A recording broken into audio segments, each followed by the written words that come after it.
너무 추워. 와, 초코파이다. 나도 초코파이 하나만 먹으면 소원이 없겠다. 피의자는 고개를 드세요.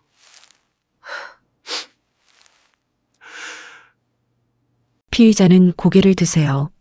검찰청 조사실에 한명진 검사의 목소리가 낮게 울렸습니다.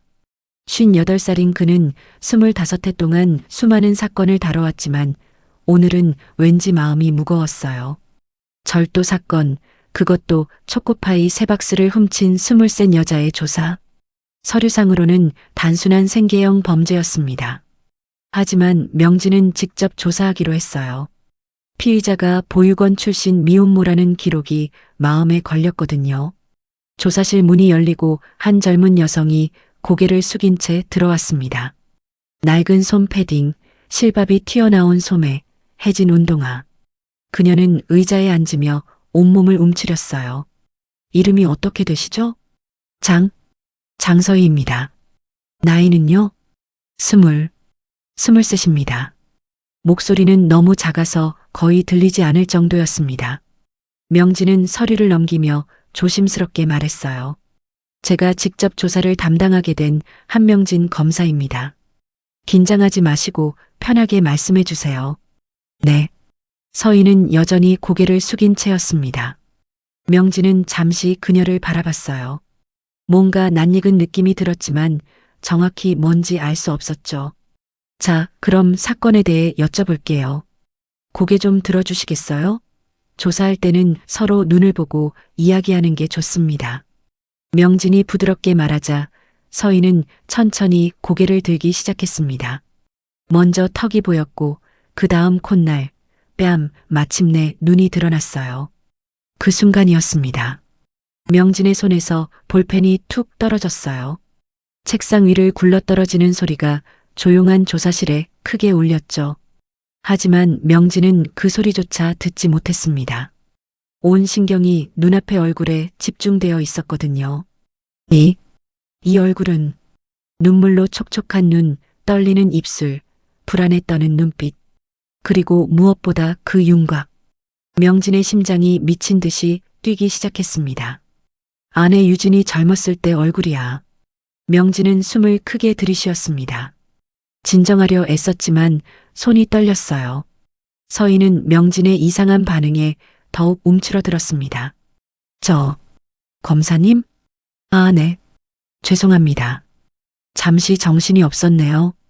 명진은 떨어진 볼펜을 주우며 마음을 가다듬었습니다. 하지만 시선은 자꾸만 서희의 얼굴로 향했어요. 우연일까? 단순히 닮은 걸까? 명진은 서류를 다시 펼쳤습니다. 장서희, 23, 주소는 관악구 봉천동, 그리고 특이사항란에 적힌 글자, 한빛 보육원 출신. 명진의 가슴이 철렁 내려앉았습니다. 보육원, 그 단어를 보는 순간 20해 전 기억이 파도처럼 밀려왔어요. 백화점, 잠깐 놓친 손, 영영 사라진 3살배기 딸 소은이. 소은이가 살아있다면 올해 23이야. 명진은 떨리는 손으로 물컵을 집어들었습니다. 물을 한 모금 마시고 나서야 겨우 말문이 트였어요. 장서희 씨, 편의점에서 초코파이 3박스를 가져갔다고 되어 있는데 맞습니까? 네, 맞습니다. 죄송합니다. 왜 그러셨어요? 무슨 이유가 있었나요? 서희는 한참을 입술을 깨물다가 작게 말했습니다. 배가 고파서요. 며칠을 굶어서 더 이상 버틸 수가 없어서. 며칠이요? 사흘. 아니, 나흘쯤 된 것 같아요. 정확히 기억이 안 나요. 명진의 가슴이 먹먹해졌습니다. 나흘을 굶었다니. 23 젊은 여자가. 가족은요? 도와줄 사람은 없었나요? 없어요. 저는 보육원에서 자랐어요. 18살에 퇴소하고 나서는 혼자였고요. 혼자? 그럼 지금도 혼자 사세요? 아니요. 아기가 있어요. 8개월 된 딸이. 서희의 목소리가 떨렸습니다. 명진은 서류를 다시 봤어요. 미혼모라고 적혀 있었습니다. 아기 아빠는요? 연락 안 돼요. 임신 사실 알고 나서 사라졌어요. 서인은 더 이상 말을 잇지 못하고 고개를 떨구었습니다. 어깨가 작게 떨렸죠. 명진은 그 모습을 보며 뭐라 말할 수 없는 감정이 밀려왔어요. 안쓰러움, 연민, 그리고 설명할 수 없는 친밀감. 왜 이렇게 마음이 아플까? 왜 이 아이가 이렇게 낯익을까? 명진은 조사를 계속하려 했지만 자꾸만 며칠 전 기억이 떠올랐습니다. 출근길 골목에서 본 그 여자. 혹시 그 사람이 바로 눈앞에 이 여자가 아닐까? 며칠 전 아침이었습니다. 명진은 평소처럼 출근길을 걷고 있었어요. 오전 8시 30분, 검찰청까지는 지하철역에서 도보로 15분 정도 걸렸는데 그는 일부러 좁은 골목길을 택해 걸어가곤 했습니다. 큰 길보다 조용하고 무엇보다 이런 골목길을 걸으며 하루를 시작하는 마음을 정리하는 것이 25회째 이어온 그의 습관이었어요. 그날도 여느 때와 다르지 않았습니다. 겨울 아침에 찬 공기가 얼굴을 스치고 골목 저편에서는 분식집 아주머니가 가게 문을 열며 김밥을 준비하는 소리가 들렸어요. 명진은 검은색 코트 깃을 세우고 목도리를 다시 한번 여미며 걸음을 재촉했죠. 그때였습니다. 끽, 끽. 무언가가 바닥에 긁히는 불편한 소리가 들려왔어요. 처음에는 그냥 지나치려 했지만 소리는 점점 더 크게 들렸고 거기에 아기 울음소리까지 섞여 있었습니다. 명진은 발걸음을 멈추고 소리가 나는 쪽을 돌아봤죠.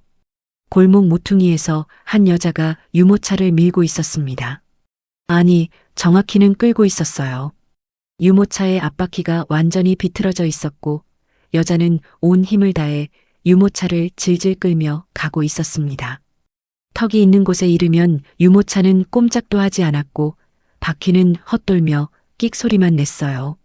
여자는 회색 모자를 깊게 눌러쓰고 있었는데 그 밑으로 삐져나온 머리카락이 헝클어져 있었습니다. 입고 있는 솜 패딩은 한눈에 봐도 낡아 보였어요. 어깨 부분에 실밥이 여기저기 튀어나와 있었고 솜의 끝은 해져서 솜이 살짝 보이기도 했죠. 더 눈길을 끈 것은 그녀의 손이었습니다. 유모차 손잡이를 꽉 쥔 그 손등에는 동상 자국이 선명했어요. 붉게 부어오르고 트트러진 손가락들이 추위에 얼마나 고생했는지를 말해주고 있었죠. 명진은 그대로 지나치려고 발걸음을 옮겼습니다. 남의 일에 관여하는 것을 좋아하지 않는 성격이었고 더구나 출근 시간도 신경 써야 했으니까요. 하지만 몇 걸음 가지 못해 다시 걸음을 멈췄습니다. 아기 울음소리가 점점 더 커지고 있었어요. 그 울음에는 배고픔과 아픔이 섞여 있는 것 같았죠. 그리고 여자의 어깨가 힘없이 축 처져 있는 게 보였습니다. 명진은 조용히 여자에게 다가갔습니다. 제가 좀 도와드릴까요? 명진이 조심스럽게 말을 건넸지만 여자는 깜짝 놀란 듯 어깨를 움츠렸습니다. 그리고는 더욱 고개를 숙이며 모자를 깊이 눌렀었어요. 아닙니다. 괜찮습니다. 목소리는 너무 작아서 거의 들리지 않을 정도였습니다. 명진은 대답을 기다리지 않고 유모차 뒤쪽으로 가서 손잡이를 잡았어요.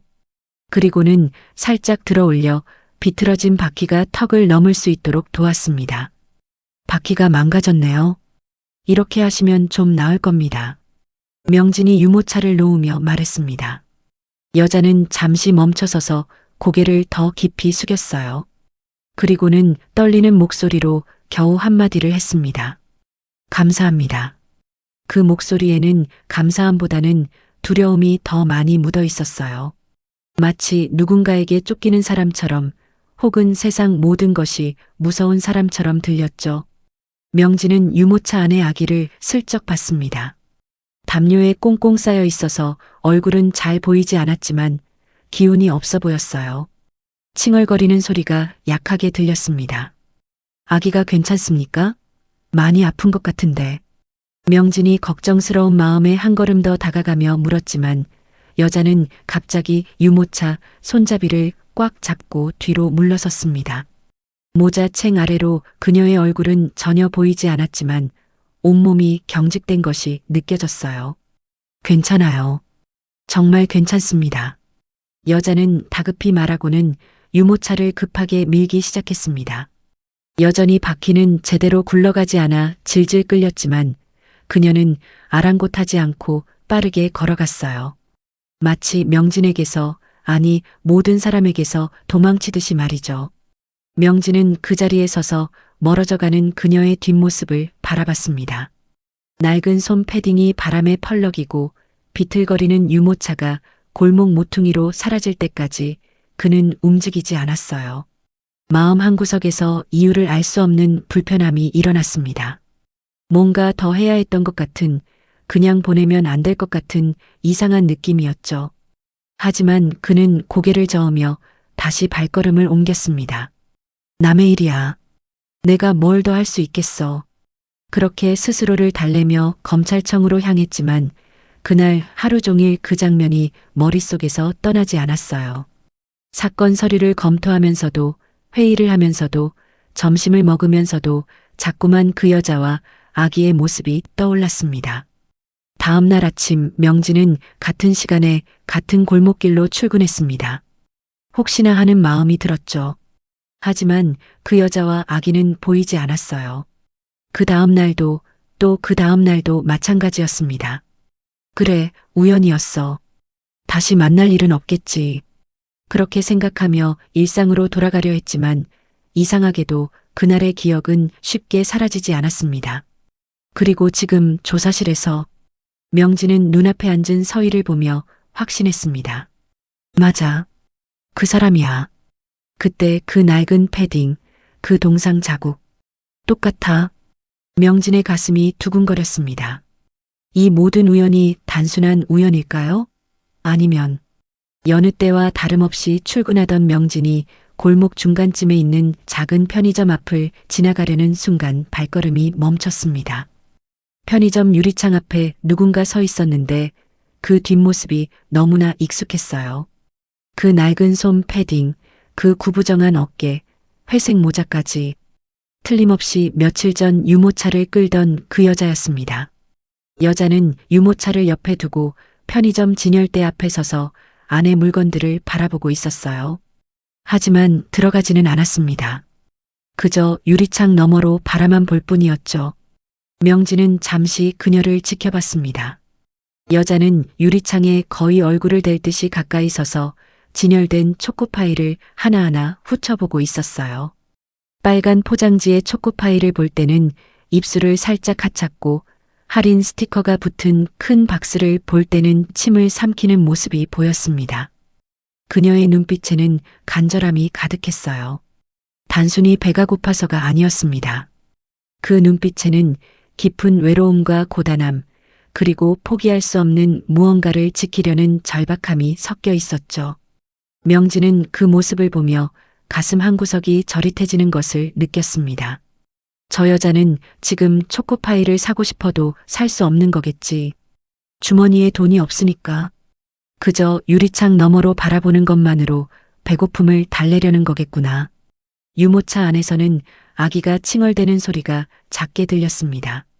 여자는 그 소리를 듣고 유모차를 흔들어 주었지만 시선은 여전히 편의점 유리창에 고정되어 있었어요. 한 손은 유모차 손잡이를 붙잡고 다른 한 손은 주머니에 넣은 채 발만 동동 구르며 서 있는 그 모습이 왜인지 명진의 가슴을 아프게 했습니다.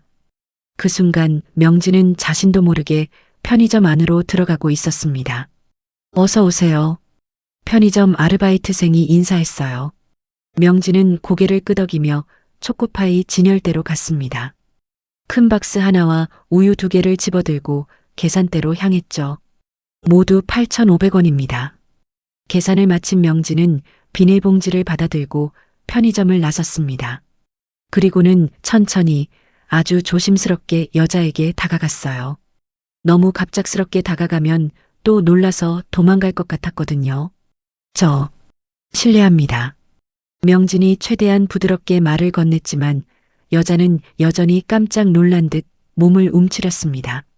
그리고는 재빨리 고개를 숙이며 뒷걸음질을 쳤어요. 아, 저는 며칠 전에 유모차 도와드렸던 사람입니다. 기억하시는지? 여자는 잠시 멈춰서서 명진을 올려다봤습니다. 모자 사이로 눈만 살짝 보였는데 그 눈에는 경계심이 가득했어요. 네, 기억해요. 아주 작은 목소리였지만 분명히 들렸습니다. 명진은 손에 들고 있던 비닐봉지를 조심스럽게 내밀었어요. 이거 드세요. 방금 산 건데. 아기도 있으니 드시고 힘내세요. 여자는 봉지를 보고는 고개를 세차게 저었습니다. 아니에요. 괜찮아요. 정말 괜찮습니다. 그래도 받으세요. 아침은 드셔야죠. 아기도 돌봐야 하고. 명진이 한 발 더 다가가며 봉지를 내밀자 여자는 망설이다가 천천히 손을 뻗었습니다. 봉지를 받는 순간 그녀의 눈가가 촉촉해지는 것이 보였어요. 정말 감사합니다. 정말로. 목소리가 떨렸고 어깨가 가늘게 흔들렸습니다. 명진은 갑자기 마음이 아팠어요. 초코파이 한 박스와 우유에 이렇게까지 감동하는 그녀의 모습이 너무 안쓰러웠거든요. 천천히 드시고 아기 먼저 챙기시고요. 힘내세요. 명진이 그렇게 말을 이으려는 순간 여자는 이미 몸을 돌려 빠른 걸음으로 걸어가고 있었습니다. 마치 더 이상 그 자리에 있으면 눈물이 터질 것 같다는 듯이 급하게 사라졌어요. 명진은 또다시 그 자리에 서서 여자의 뒷모습을 바라봤습니다. 비닐봉지를 꼭 안고 종종 걸음으로 멀어지는 그 모습이 왜인지 어린아이 같아 보였어요. 대체 무슨 사연이 있는 걸까?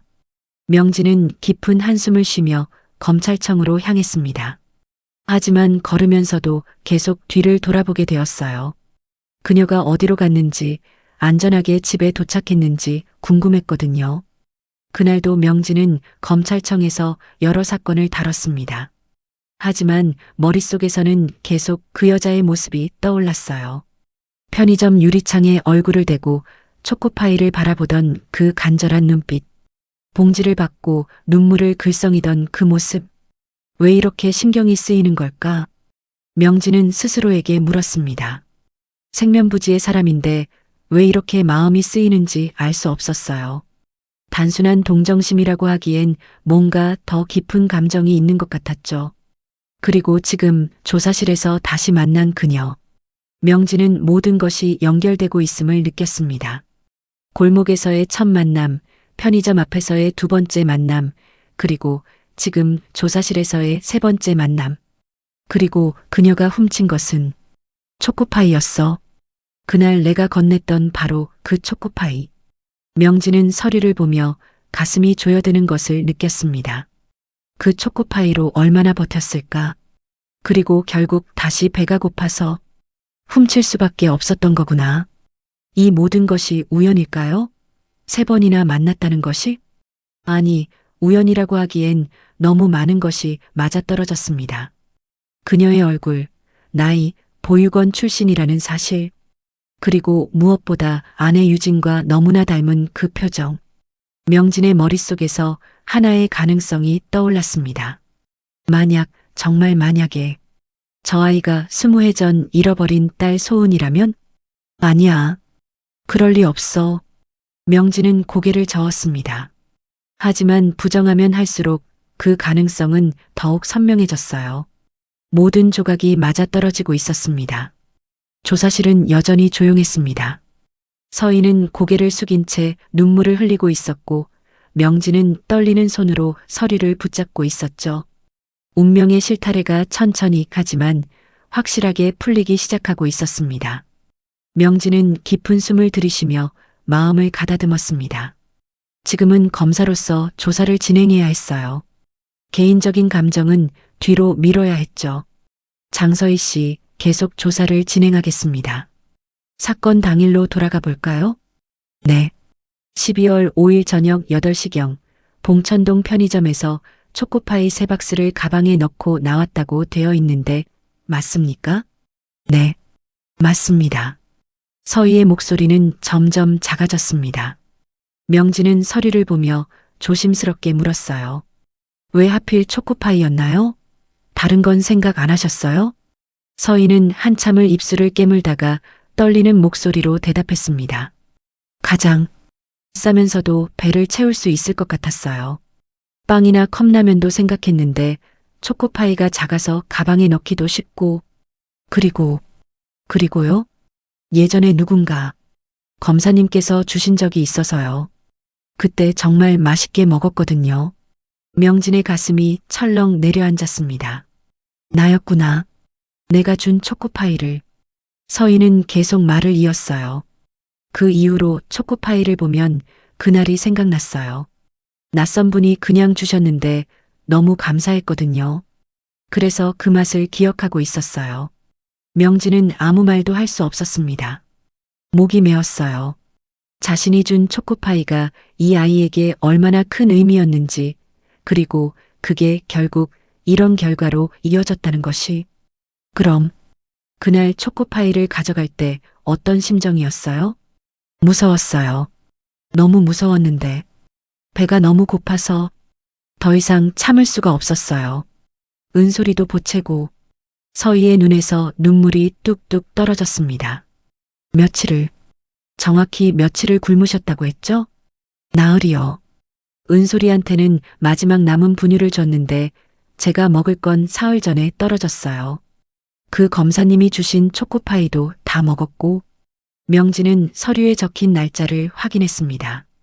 자신이 초코파이를 준 날로부터 일주일쯤 지난 시점이었어요. 일주일. 초코파이 한 박스로 일주일을 버텼다는 거야. 일은 왜 못하셨어요? 아기를 맡길 데가 없어요. 어린이집은 대기가 길고 보낼 돈도 없고 가끔 새벽에 전단지 돌리는 일 하는데 그것도 은솔이 재우고 한두 시간만 할 수 있어서. 서희는 말을 이으며 어깨를 떨었습니다. 그날도 나가려고 했는데 은솔이가 열이 나서 못 나갔어요. 혼자 두고 갈 수가 없었거든요. 명진은 서류를 보며 또 다른 질문을 이어갔습니다. 편의점에서 나오다가 점주에게 붙잡혔다고 되어 있는데 그때 어떻게 하셨어요?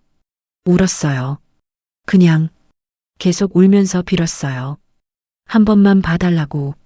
그런데 점주가 신고를 했군요. 네. 점주님도 난처해 보이셨어요. 그런데 규정이라고. 신고를 안 하면 자기도 문제가 된다고. 서희는 고개를 떨구며 작게 말했습니다. 저도 이해해요. 잘못한 건 저니까요. 명진은 서희를 바라봤습니다. 그 떨리는 어깨, 눈물 젖은 얼굴, 고개 숙인 모습.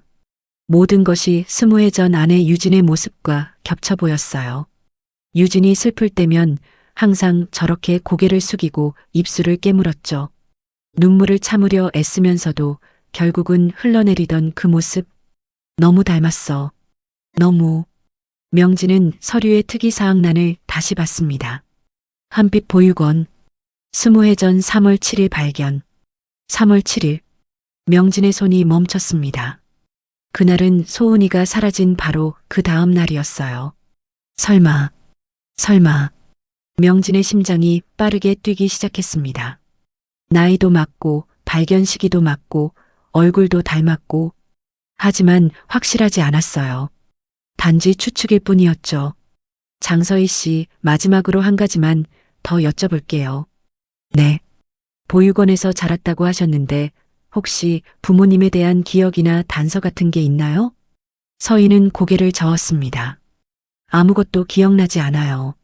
선생님들 말로는 제가 발견됐을 때 3살쯤이었다고 하는데 그때 기억이 전혀 없어요. 물건이나 사진 같은 건요? 없어요. 그냥 머리핀 하나만 있었대요. 제가 발견됐을 때 머리에 꽂혀 있었던 머리핀. 명진의 손이 떨렸습니다.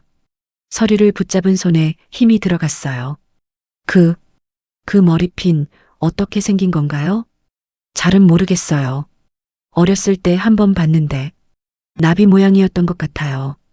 보육원 선생님이 보관하고 계시다가 제가 퇴소할 때 주셨거든요. 지금도 집에 있어요. 나비 머리핀. 명진은 숨이 멎는 것 같았습니다. 20해 전 백화점에 가기 전 아내 유진이 딸 소은이 머리에 직접 꽂아줬던 것. 유진이 손수 만든 나비 머리핀. 설마. 정말 설마. 명진은 떨리는 손으로 물컵을 집어들었습니다. 물을 마시려 했지만 손이 너무 떨려서 물이 흔들렸죠. 검사님, 괜찮으세요? 서희가 걱정스러운 눈빛으로 물었습니다. 명진은 고개를 끄덕이며 억지로 미소를 지었어요. 네, 괜찮습니다. 그럼 오늘 조사는 여기까지 하겠습니다. 저는 어떻게 되는 건가요? 일단 사건을 검토해보고 처분을 결정하겠습니다. 연락드릴게요. 서희는 고개를 숙여 인사했습니다. 감사합니다. 정말 감사합니다. 서희가 조사실을 나간 후 명진은 한참을 그 자리에 앉아 있었습니다. 떠날 수가 없었어요. 나비머리 핀 20해 전 3월 7일 닮은 얼굴 모든 조각이 맞아떨어지고 있었습니다. 확인해야 해. 반드시. 명진은 떨리는 손으로 휴대전화를 꺼냈습니다. 아내 유진에게 전화를 걸었어요. 여보, 지금 통화 가능해? 중요한 이야기가 있어. 사흘 전 서희는 좁은 원룸에서 지친 표정으로 아기를 안고 있었습니다. 낯선 남자가 준 초코파이와 우유로 며칠을 버텼지만 이제 그것마저 바닥이 났어요. 냉장고를 열어봐도 물 한 병이 전부였습니다. 창문 틈으로 들어오는 겨울바람이 얇은 이불 하나로는 막을 수 없을 정도로 매서웠죠. 난방은 한 달 전에 끊긴 상태였어요. 가스요금을 내지 못해서였습니다. 서희는 은솔을 꼭 안으며 자신의 체온으로 아기를 데우려 애썼습니다. 하지만 자신도 사흘째 제대로 먹지 못해 기력이 바닥난 상태였어요. 은솔아, 조금만 참아. 8개월 된 아기 은솔은 엄마의 품에서 힘없이 칭얼거리고 있었어요. 평소라면 배고프다고 크게 울었을 텐데 지금은 그럴 힘조차 없는 것 같았습니다. 서희는 은솔의 이마를 만져봤습니다. 뜨거웠어요. 열이 펄펄 끓고 있었죠. 어머, 은솔아. 왜 이렇게 뜨거워? 서희는 당황한 마음에 젖은 수건으로 은솔의 이마를 닦아줬습니다. 하지만 열은 쉽게 내리지 않았어요. 해열제라도 먹여야 하는데 약도 일주일 전에 떨어진 상태였죠. 엄마가 어떻게든 할게. 걱정하지 마, 응. 서희는 은솔을 꼭 안으며 속삭였지만 정작 본인도 그 어떻게든이 뭔지 알 수 없었습니다. 돈도 없고 도와줄 사람도 없고 아기는 아프고. 서희는 거울 앞에 서서 자신의 모습을 봤습니다. 며칠 씻지 못한 머리는 떡져 있었고 얼굴은 초췌하기 그지없었죠. 23이라고는 믿기지 않을 정도로 삶에 지쳐 보였습니다. 시선을 돌리니 바닥에 어지럽게 널려있는 고지서들이 보였어요. 전기요금, 가스요금, 월세 독촉장, 빨간 글씨로 적힌 연체라는 단어가 유독 크게 보였습니다. 이번 달 월세도 못 냈는데. 서희는 한숨을 쉬며 창밖을 봤습니다.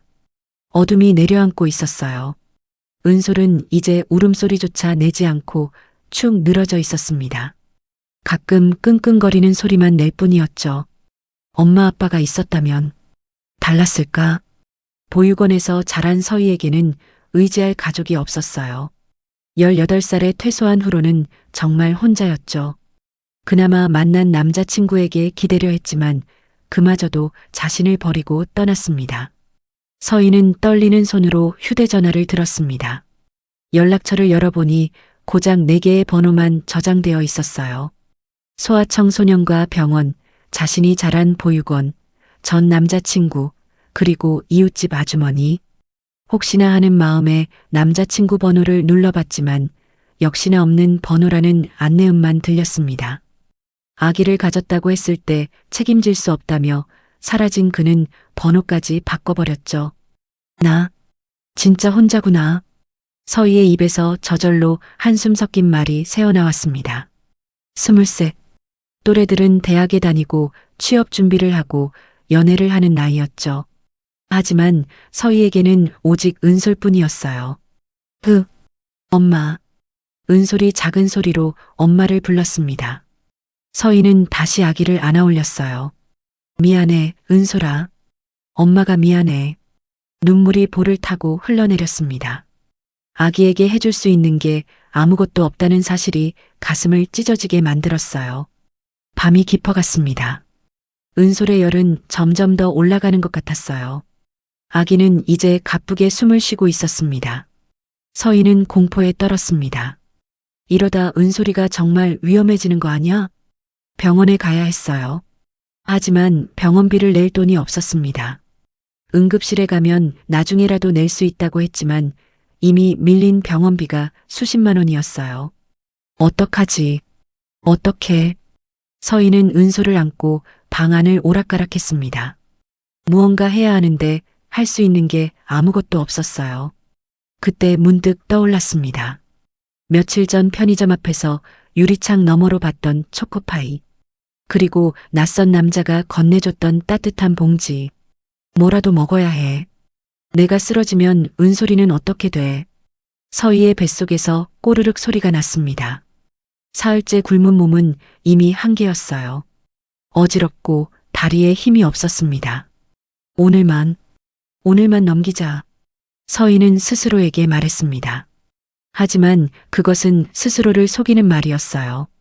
내일이 된다고 해서 달라질 것은 없었죠. 시계를 보니 저녁 7시가 넘어가고 있었습니다. 더 이상 시간을 끌 수 없었어요. 서희는 벽장에서 낡은 포대기를 꺼냈습니다. 은솔을 업을 때 쓰는 유일한 것이었죠.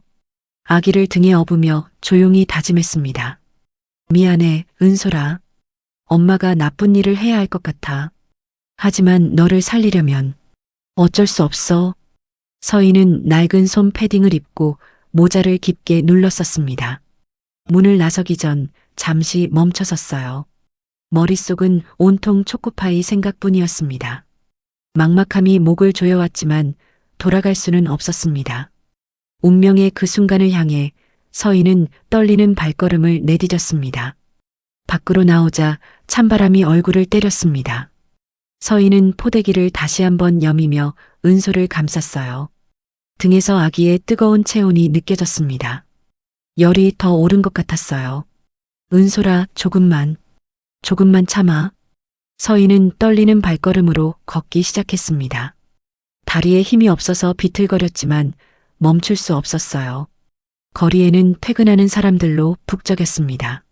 모두가 각자의 목적지로 바쁘게 움직이고 있었죠.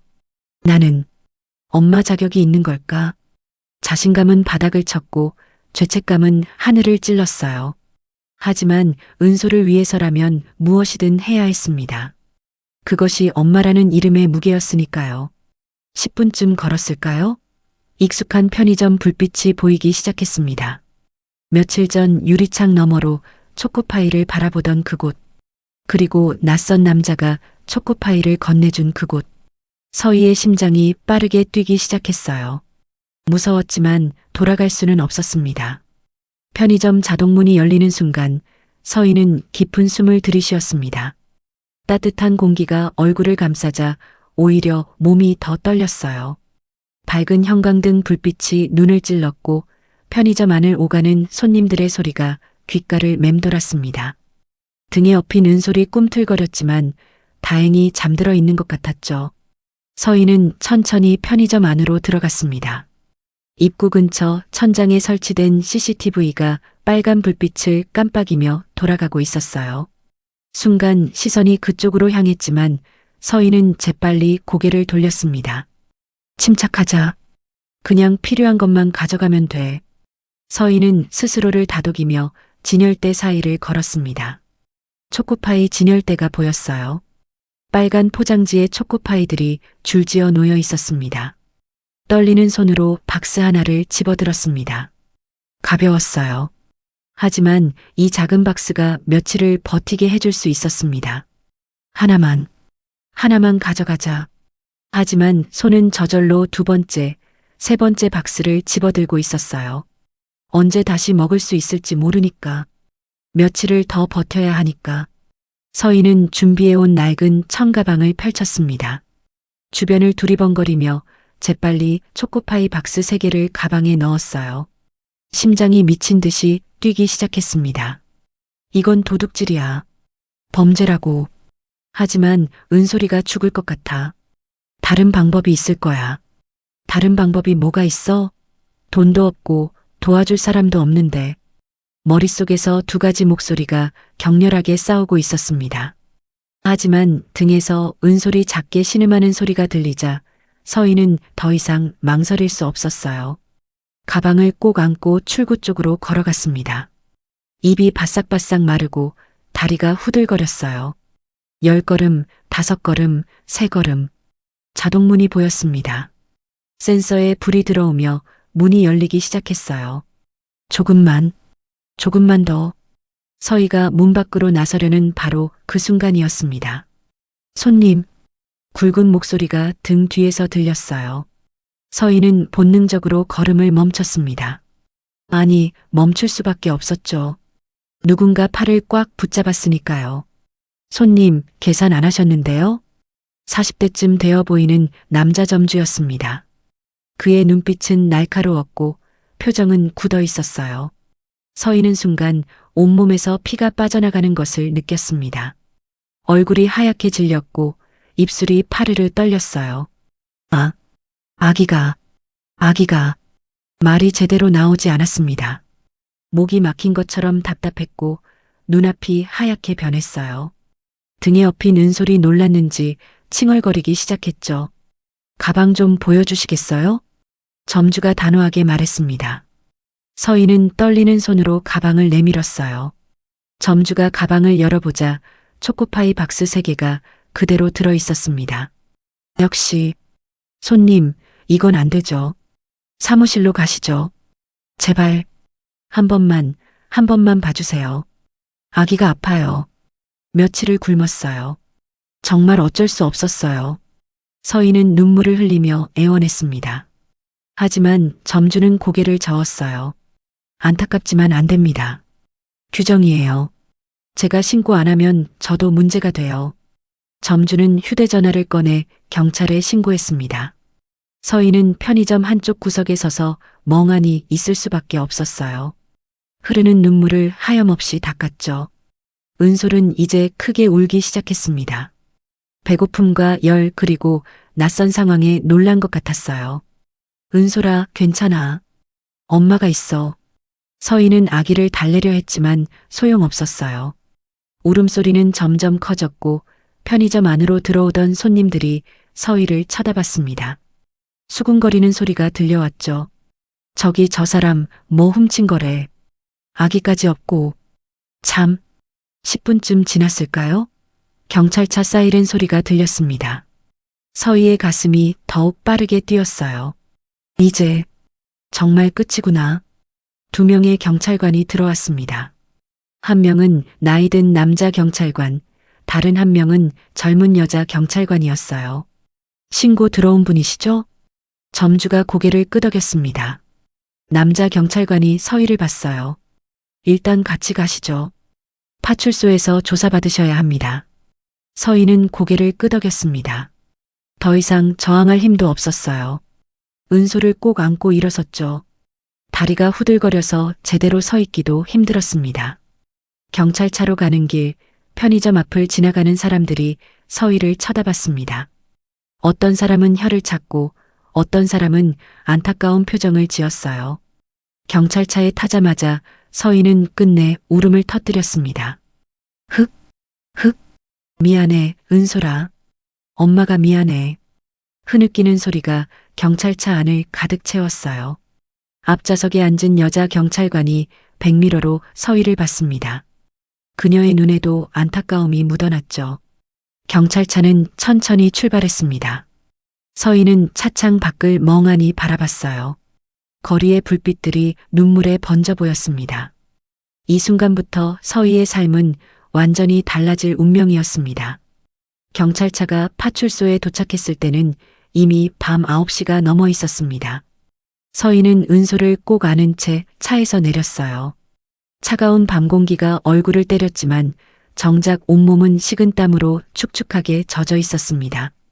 다리에 힘이 풀려 비틀거리자 여자 경찰관이 재빨리 팔을 잡아줬어요. 천천히 가세요. 괜찮아요.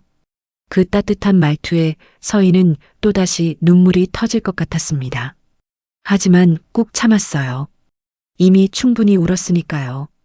파출소 안으로 들어서자 형광등 불빛이 너무 밝게 느껴졌습니다.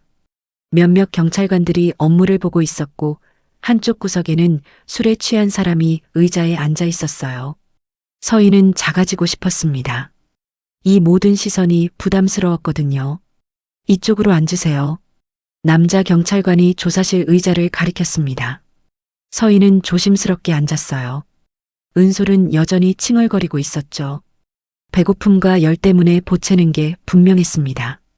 일단 아기, 많이 힘들어 보이는데요. 여자 경찰관이 난처한 표정으로 말했습니다. 서희는 고개를 떨구며 작은 목소리로 대답했어요. 먹을 게 없어요. 그래서 이렇게 말끝을 흐리자 조사실 안이 잠시 조용해졌습니다. 남자 경찰관이 깊은 한숨을 쉬었어요. 이름표를 보니 서강우라고 적혀 있었습니다. 40대 초반쯤 되어 보였어요. 잠깐만 기다려보세요. 여자 경찰관이 밖으로 나가더니 5분쯤 후에 편의점 봉지를 들고 돌아왔습니다. 안에는 컵라면 2개와 초코파이 1박스가 들어 있었어요. 일단 이거라도 드세요. 아기가 너무 힘들어 보여요. 감사합니다. 정말 감사합니다. 서희는 떨리는 손으로 봉지를 받아들었습니다. 여자 경찰관이 컵라면에 뜨거운 물을 부어주었고 서희는 후후 불어가며 은솔에게 면을 잘게 잘라 먹였어요.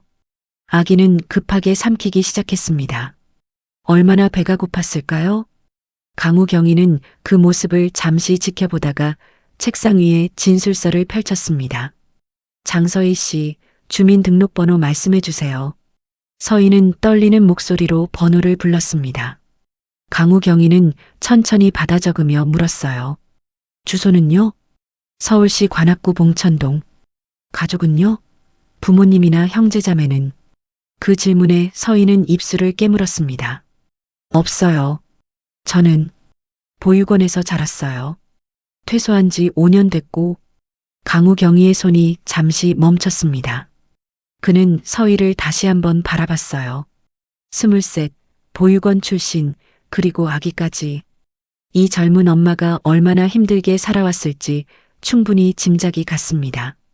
아기 아빠는요? 서희의 어깨가 움츠러들었습니다. 연락 안 돼요. 임신 사실 알고 나서 사라졌어요. 전화번호도 바꿨고. 그럼 혼자서 아기를 키우고 있다는 거죠? 네. 한 글자 대답이었지만 그 안에 담긴 무게는 상상할 수 없을 만큼 무거웠습니다. 강우 경위는 잠시 펜을 내려놓고 서희를 바라봤어요. 일은 하고 있어요? 아기 낳고 나서는 못하고 있어요. 어린이집도 대기가 길고 보낼 돈도 없어요. 맡아줄 사람도 없고요. 가끔 새벽에 전단지 돌리는 일 하는데 그것도 아기 재우고 나서 1~2시간씩. 목소리가 점점 작아졌습니다. 서희는 자신의 처지를 설명하면서도 부끄러움과 수치심이 밀려왔어요. 강우 경위는 깊은 한숨을 쉬며 진술서에 생계형 절도라고 적었습니다. 그리고는 조심스럽게 물었어요. 오늘 가져간 물건이 초코파이 3박스가 맞죠? 네. 죄송해요. 정말 죄송해요. 서희는 고개를 숙인 채 계속 사과했습니다. 강우 경위는 진술서를 다 작성한 후 서희에게 읽어보라고 건넸어요. 여기 서명하시면 됩니다. 서희는 떨리는 손으로 펜을 잡았습니다. 서명을 하는 순간 자신이 정말로 범죄자가 되는 것 같았어요. 눈물이 또다시 차올랐습니다. 강우 경위는 잠시 고민하더니 지갑을 꺼냈습니다. 그리고는 5만원권 한 장을 꺼내 서희 앞에 놓았어요. 이거. 서희는 깜짝 놀라 고개를 들었습니다. 강우 경위는 난처한 표정을 지으며 말했어요. 당장 필요한 거라도 사세요. 많은 돈은 아니지만. 아니에요. 이럴 수 없어요. 이미 컵라면도 사주셨는데. 서희는 황급히 손을 내저었습니다. 하지만 강우 경위는 단호했어요. 받으세요. 죄는 죄지만 아기는 먹여야죠. 법 집행하는 사람으로서 할 말은 아니지만 그래도 사람 대 사람으로서 드리는 겁니다. 정말 죄송해요. 감사합니다. 꼭 갚을게요. 서희는 5만 원을 꼭 쥐고 눈물을 흘렸습니다. 세상에 자신을 도와주는 사람이 있다는 게 믿기지 않았어요. 근데 말이에요. 강우경이가 진지한 표정으로 말을 이었습니다. 이 사건은 검찰로 넘어갈 겁니다. 며칠 후에 검찰청에서 연락이 올 거예요. 검사님이 조사하시고 기소 여부를 결정하시게 됩니다. 검사님이요? 네. 담당 검사님이 어떻게 판단하시느냐에 따라 달라지겠지만 사정을 잘 말씀드리세요. 초범이고 생계형 범죄니까. 혹시 모르죠. 서희는 고개를 끄덕였습니다. 검찰청, 검사, 그 단어들이 무겁게 느껴졌어요. 조사가 끝나고 서희는 은소를 안고 파출소를 나섰습니다. 밤 11시가 넘은 시각이었어요. 거리는 을씨년스럽게 고요했습니다. 집으로 가는 길, 서희는 계속 강우 경이가 준 5만 원을 만지작거렸습니다. 이 작은 돈이 지금의 자신에게는 생명줄 같았어요. 원룸에 도착해 불을 켜자 텅 빈 방이 눈에 들어왔습니다. 서희는 은소를 침대에 눕히고는 그대로 바닥에 주저앉았어요. 흑, 참았던 울음이 터져나왔습니다. 목 놓아 우는 소리가 좁은 방 안을 가득 채웠죠. 왜 이렇게 살아야 하는 걸까? 무엇을 잘못한 걸까? 그날 밤 은솔은 컵라면을 조금 먹고 진정했지만 여전히 열이 높았습니다. 서희도 한숨도 못 잤어요. 아기를 안고 토닥이면서 밤을 지새웠죠. 며칠 후 서희에게 검찰청 출석 통지서가 날아올 것이었습니다. 이틀 후 서희는 우편함에서 한 통의 봉투를 발견했습니다. 검찰청이라는 글자가 보이자 가슴이 철렁 내려앉았어요. 은솔을 안고 집으로 돌아와 봉투를 뜯었습니다. 출석 통지서였어요. 12월 10일 오전 10시 서울 남부지검 형사2부. 형사2부. 거기가 어디지? 서희는 손이 떨려서 출석 통지서를 제대로 잡기도 힘들었습니다. 며칠 전 강우 경이가 말한 것이 현실이 되었어요. 검사조사, 기소 여부 결정. 통지서 아래쪽에는 담당 검사 이름이 적혀 있었습니다. 담당 검사 한명진. 서희는 그 이름을 보며 가슴이 쿵하고 내려앉는 것을 느꼈습니다. 어떤 사람일까요? 무섭게 혼낼까요? 아니면 사정을 들어줄까요? 제발 좋은 분이셨으면. 서희는 출석 통지서를 꼭 쥐고 기도하듯 속삭였습니다. 은솔은 엄마 품에서 조용히 잠들어 있었어요. 아기의 열은 강우 경이가 준 5만 원으로 산 약 덕분에 조금 내려갔습니다. 그날 밤 서희는 잠을 이룰 수가 없었어요. 눈을 감으면 검찰청 건물이 보이고 차가운 조사실이 떠올랐습니다. 자신이 조사받는 모습이 계속 상상되었죠. 무슨 말을 해야 하지? 어떻게 설명해야 하지? 밤새 뒤척이다가 동이 터서야 겨우 잠이 들었지만 2시간도 못 되어 은솔이 울음소리에 깼습니다. 출석 날짜가 다가왔습니다. 12월 10일 아침 서희는 일찍 일어나 은솔을 씻기고 밥을 먹였어요. 자신도 머리를 빗고 낡은 패딩이지만 최대한 단정하게 입었습니다. 첫인상이 중요하다고 했지. 나쁜 사람처럼 보이면 안 돼. 하지만 거울을 보니 어쩔 수 없었어요. 며칠 밤을 설친 탓에 눈 밑에 다크서클이 짙게 깔려 있었고 볼은 푹 꺼져 있었죠. 열흘 전보다 훨씬 더 수척해 보였습니다. 은솔을 포대기에 업고 집을 나섰습니다. 아침 9시였어요. 지하철을 타고 검찰청으로 가는 길이 너무 멀게만 느껴졌습니다. 지하철 안에서 서희는 계속 출석 통지서를 꺼내봤어요. 담당 검사 한명진. 그 이름이 계속 눈에 들어왔죠. 한명진 검사님. 어떤 분일까? 지하철역에서 내려 검찰청으로 걸어가는 길, 서희의 발걸음은 점점 무거워졌습니다. 검찰청 건물이 보이자 다리에 힘이 풀렸어요. 높고 웅장한 건물. 입구에서는 경비원들이 지키고 있었고 사람들이 분주하게 드나들고 있었습니다. 모두 자신보다 훨씬 더 당당해 보였어요. 나 같은 사람은 여기 어울리지 않아. 서희는 잠시 멈춰섰습니다. 돌아가고 싶었어요. 하지만 돌아갈 수 없었죠. 출석하지 않으면 더 큰 문제가 생길 테니까요. 깊은 숨을 들이쉬고 검찰청 안으로 들어갔습니다. 로비는 넓고 차가웠어요.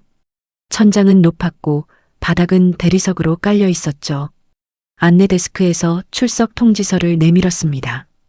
형사 2부. 어디로 가야 하나요? 3층입니다. 엘리베이터 타고 가세요. 안내 직원이 무표정하게 대답했습니다. 서희는 고개를 끄덕이고 엘리베이터로 향했어요. 엘리베이터 안에서 은솔이 칭얼거렸습니다. 서희는 아기를 토닥이며 속삭였죠. 조금만 참아, 은솔아. 3층에 도착하자 형사 2부라는 표지판이 보였습니다. 복도를 따라 걸어가니 여러 개의 조사실 문이 나란히 있었어요. 한명진 검사실. 어디지? 서희가 두리번거리고 있을 때 한 직원이 다가왔습니다. 누구 찾으세요? 한명진 검사님. 조사받으러 왔어요. 아, 이쪽입니다. 따라오세요. 직원을 따라 복도 끝으로 갔습니다. -2-3 한명진 검사라고 적힌 명패가 붙은 문이 보였어요. 여기서 잠깐 기다리세요. 곧 부르실 겁니다. 직원이 떠나고 서희는 조사실 앞 의자에 앉았습니다. 가슴이 미친 듯이 뛰었어요. 손은 땀으로 흥건했고 입은 바짝바짝 말랐습니다. 은솔은 엄마의 긴장을 느낀 듯 조용히 있었어요. 제발 이해해 주시는 분이셨으면. 서희는 두 손을 모아 기도하듯 빌었습니다. 조사실 문이 언제 열릴지 몰라 계속 문을 쳐다봤어요. 10분쯤 지났을까요? 조사실 문이 열렸습니다. 장서희 씨, 들어오세요. 중년 남자의 목소리였어요. 낮고 차분했지만 권위가 느껴졌습니다. 서희는 떨리는 다리로 일어섰습니다. 은솔을 꼭 안고 조사실 안으로 들어갔어요. 그리고 그 순간 서희의 눈이 커졌습니다. 조사실 안에 앉아있는 검사. 그 얼굴을 본 순간 서희는 숨이 멎는 것 같았어요. 이분은 며칠 전 골목에서 유모차를 도와준 바로 그 사람. 편의점 앞에서 초코파이를 건네준 바로 그 사람. 서희의 입술이 파르르 떨렸습니다. 그리고 검사 한명진도 서희를 보는 순간 얼굴이 굳어졌어요. 두 사람의 시선이 공중에서 부딪혔습니다. 운명의 세 번째 만남. 그것도 검사와 피의자라는 신분으로. 조사실은 잠시 침묵에 휩싸였습니다. 앉으세요. 명진의 목소리는 떨리고 있었습니다. 하지만 최대한 평정을 유지하려 애썼어요.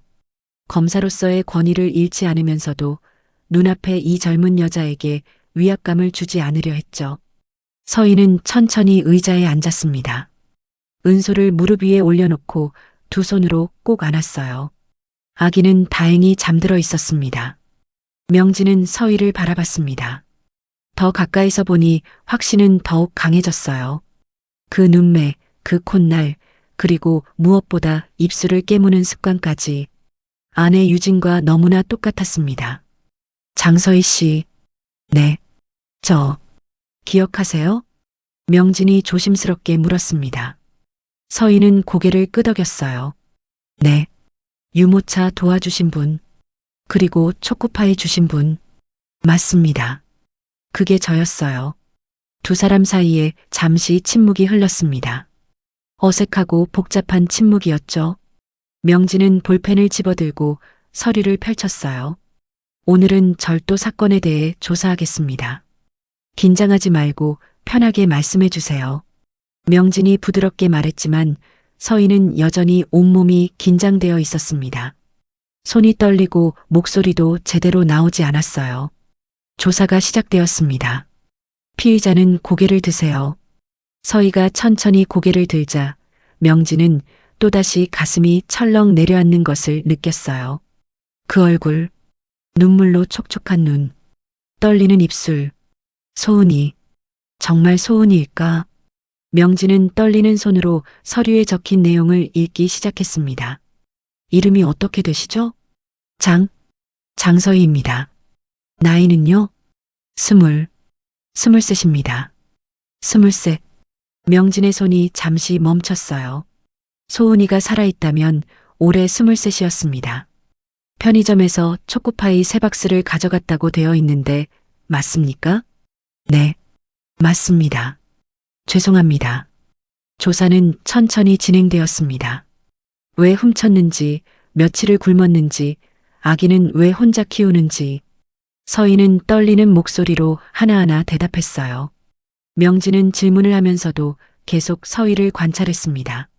말투, 표정, 습관, 모든 것이 아내와 닮아 있었어요. 장서희 씨, 개인적인 질문 하나 해도 될까요? 명진이 조심스럽게 물었습니다. 서희는 눈을 들어 명진을 봤어요. 네. 보육원에서 자랐다고 하셨는데 어느 보육원이었나요? 한빛 보육원이요. 한빛 보육원. 명진의 심장이 두근거렸습니다. 20해 전 경찰이 소은이를 발견했다고 연락 왔을 때 바로 그 보육원이었어요. 언제부터 거기서 자랐어요? 정확히는 모르겠어요. 선생님들 말로는 20해 전쯤 발견됐대요. 3월쯤이었다고. 3월. 명진의 손에서 볼펜이 떨어졌습니다. 책상 위를 굴러떨어지는 소리가 조사실에 울렸어요. 소은이가 사라진 게 3월 6일. 그 다음 날 한빛 보육원에서 여자아이가 발견되었다는 연락을 받았었죠. 당시 경찰과 함께 보육원에 갔지만 그 아이는 소은이가 아니라고 판단했었습니다. 하지만 만약 내가 틀렸다면? 명진은 떨리는 손으로 물컵을 집어들었습니다. 물을 한 모금 마시고 나서야 겨우 말문이 트였어요. 그때 발견됐을 때 뭔가 가지고 있던 물건은 없었나요? 서희는 잠시 생각하더니 고개를 끄덕였습니다. 머리핀. 하나 있었대요. 제가 발견됐을 때 머리에 꽂혀 있었던 어떤 머리핀이었어요? 명진의 목소리가 떨렸습니다. 서희는 그 떨림을 눈치챘는지 이상한 표정을 지었어요. 나비 모양이었어요. 하얀색이었던 것 같고 보육원 선생님이 보관하고 계시다가 퇴소할 때 주셨어요. 나비 머리핀. 하얀색. 명진은 숨이 멎는 것 같았습니다. 20해 전 백화점에 가기 전 유진이 소은이 머리에 꽂아줬던 바로 그 머리핀. 유진이 손수 만든 하얀 나비 머리핀. 맞아. 틀림없어. 명진의 눈에 눈물이 맺혔습니다. 하지만 참았어요. 아직 확실하지 않았습니다. 혹시 모를 일이었죠. 그 머리핀 지금도 가지고 계세요? 네. 집에 있어요. 유일하게 남은 부모님의 흔적일 수도 있다고 생각해서 소중히 간직하고 있어요. 서희의 목소리가 떨렸습니다. 부모님이라는 단어를 말할 때 그녀의 눈에도 눈물이 고였어요. 명진은 더 이상 조사를 이어갈 수가 없었습니다. 목이 메었고 가슴이 찢어질 것 같았어요. 오늘 조사는 여기까지 하겠습니다. 저는 어떻게 되는 건가요? 서희가 불안한 목소리로 물었습니다. 명진은 깊은 숨을 들이쉬고 대답했어요. 사건을 검토해서 처분을 결정하겠습니다.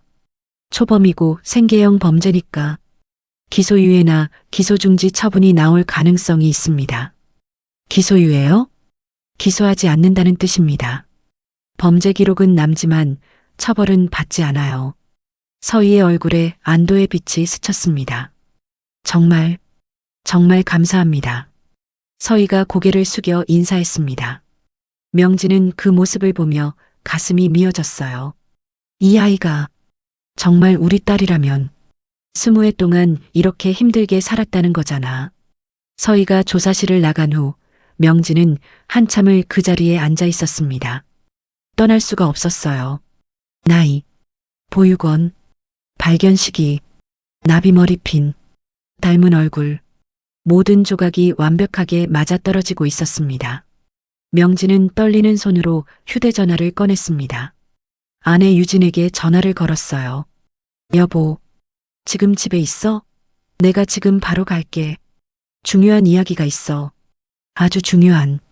전화를 끊고 명진은 서류를 정리했습니다.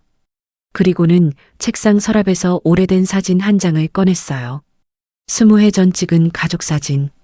3살배기 소은이가 환하게 웃고 있는 사진이었습니다. 그 머리에는 하얀 나비 머리핀이 꽂혀 있었죠. 명진은 사진을 꼭 쥐고 조용히 중얼거렸습니다. 소은아, 정말 너였니? 엄마 아빠가 이제야 찾은 거니? 조사실 창밖으로 겨울 햇살이 비쳐 들어왔습니다. 차갑지만 따뜻한 희망의 빛처럼. 며칠 후 서희는 다시 검찰청으로 출석했습니다. 처분 결과를 통보받기 위해서였어요. 이번에는 조금 덜 긴장되었지만 여전히 가슴은 두근거렸습니다. 같은 조사실 앞에서 기다리고 있을 때 문이 열렸습니다. 장서희 씨, 들어오세요. 명진의 목소리였어요. 서희는 은솔을 안고 조사실로 들어갔습니다. 명진은 책상 앞에 앉아 서류를 정리하고 있었어요. 앉으세요. 서희가 앉자 명진은 처분 결정서를 꺼냈습니다. 장서희 씨의 사건에 대해 검토한 결과 기소유예 처분을 내리기로 했습니다. 기소유예요? 서희의 눈이 커졌습니다. 명진은 고개를 끄덕이며 설명했어요. 네. 초범이고 생계형 범죄이며 피해액도 크지 않습니다. 무엇보다 반성하고 계시고 아기를 키워야 하는 상황을 고려했습니다. 그럼 제가 처벌을 안 받는 건가요? 일단은 그렇습니다. 다만 범죄 기록은 남습니다. 앞으로 이런 일이 없도록 주의하셔야 해요. 서희는 그 말을 듣자마자 눈물이 터져 나왔습니다. 감사합니다. 정말 감사합니다. 어떻게 감사를 드려야 할지. 괜찮습니다. 다만 명진은 잠시 말을 멈췄다가 조심스럽게 이어갔어요. 장서희 씨, 앞으로가 더 중요합니다. 아기도 있고 혼자 살아가야 하는데 쉽지 않을 겁니다. 네, 알고 있어요. 명진은 책상 서랍에서 명함 한 장을 꺼냈습니다. 그리고 그 뒷면에 뭔가를 적기 시작했어요. 여기 관악구청 복지과 담당자 전화번호입니다. 연락하시면 긴급복지 지원을 받을 수 있어요. 생계비, 의료비, 주거비 지원이 가능합니다. 명진이 명함을 건네자 서희는 떨리는 손으로 받았습니다. 그리고 여기는 한부모 가족지원센터 번호예요. 미혼모 지원 프로그램이 있고 아기 양육비나 어린이집 지원도 받을 수 있습니다. 명진은 계속해서 메모를 적어 나갔어요. 이 번호는 무료 법률 상담소입니다. 혹시 아기 아빠 문제나 다른 법적 문제가 생기면 상담받으세요. 서희는 명함을 보며 눈물을 뚝뚝 흘렸습니다. 이렇게까지 도와주는 사람이 있다는 게 믿기지 않았어요. 검사님, 왜 저한테 이렇게까지 해주시는 거예요?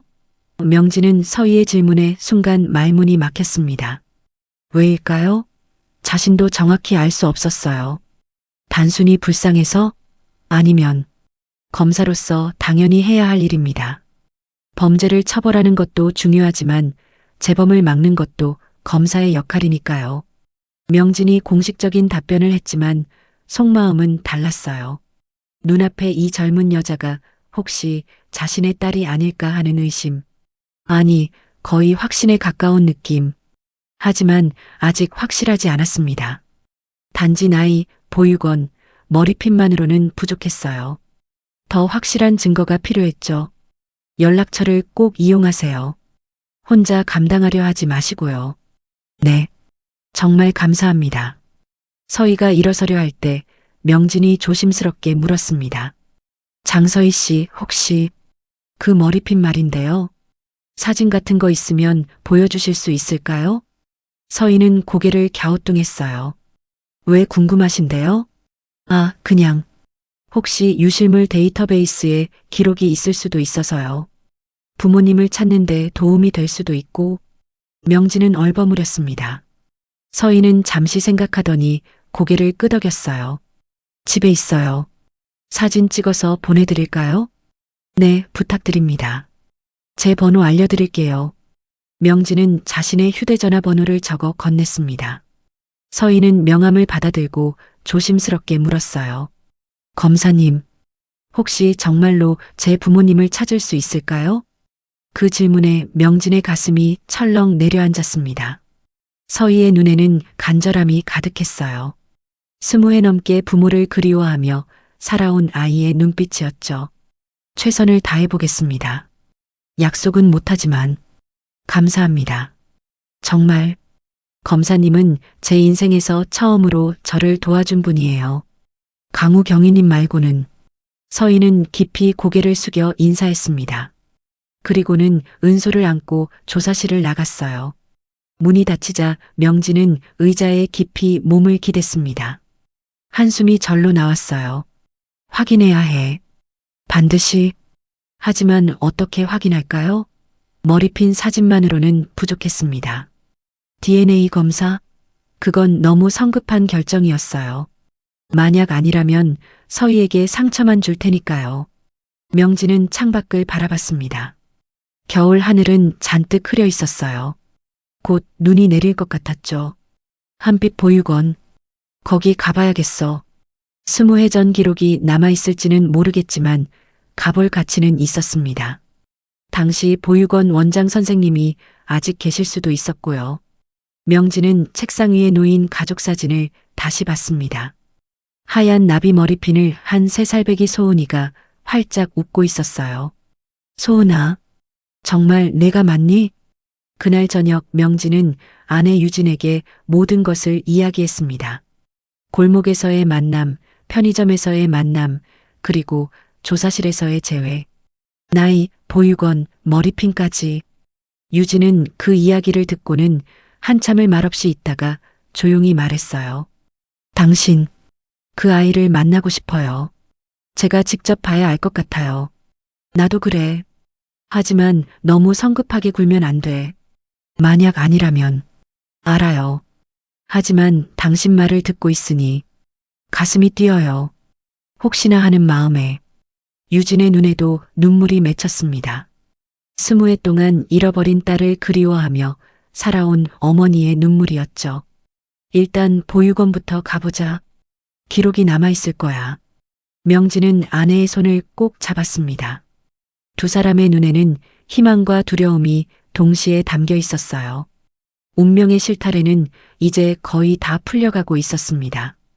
기소유예 처분을 내린 다음 날 명진은 사무실에 앉아 컴퓨터 화면을 응시하고 있었습니다. 20해 전 기록을 찾고 있었어요. 2005년 3월 7일 한빛 보육원. 명진은 검찰청 데이터베이스를 뒤졌습니다. 당시 실종아동 신고 기록도 찾아봤어요. 화면에 떠오른 파일 하나를 클릭했죠. 실종아동 신고 한소은. 2005년 3월 6일 신고. 명진의 가슴이 두근거렸습니다. 파일을 열자 당시 신고서가 그대로 보존되어 있었어요. 신고자는 자신과 아내 유진. 실종 장소는 서울 강남구 모 백화점 사동 왕구 매장 앞. 실종 당시 착용 물품란을 봤습니다. 분홍색 원피스, 흰색 가디건, 하얀 운동화, 하얀 나비 머리핀. 명진의 손이 떨렸습니다. 하얀 나비 머리핀. 유진이 직접 만들어 소은이 머리에 꽂아준 바로 그것. 다음 날인 3월 7일자 기록도 찾아봤어요. 한빛 보육원 인근에서 여자아이 발견. 추정 나이 3세. 신원 미상. 보육원의 임시 보호 조치. 명진은 당시 경찰 보고서도 찾아냈습니다. 상세 내용을 읽어 내려갔어요.